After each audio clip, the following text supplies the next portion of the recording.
আসসালামু আলাইকুম। আজকে আপনাদের দেখাবো প্যানেল এসি। প্যানেল এসিটা অফ আছে, আমরা এটাকে মেনটেনেন্স করতেছি।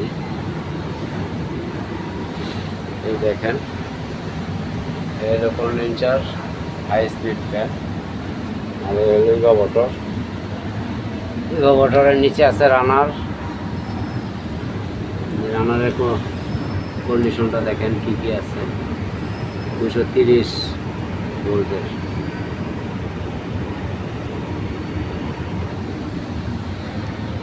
এটা আমাদের টিভিটা,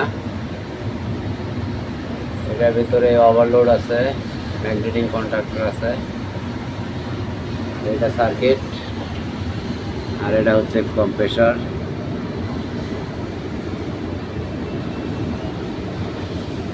134 গ্যাসের। ওকে ভিউয়ার্স, আপনাদের যদি আমাদের ভিডিওগুলো ভালো লাগে তাহলে চ্যানেলটি সাবস্ক্রাইব করে আমাদের পাশেই থাকুন। আরও নতুন নতুন অনেক ধরনের ভিডিও পাবেন, অনেক মূল্যবান জিনিস শিখতে পারবেন। এগুলো দুইটা হাই স্পিড ফ্যান। ওকে, আর এই হয়েছে কন্ডেন্সার, এটা দিয়ে বাতাস টানে। ওকে, আজ এ পর্যন্তই। আসসালামু আলাইকুম।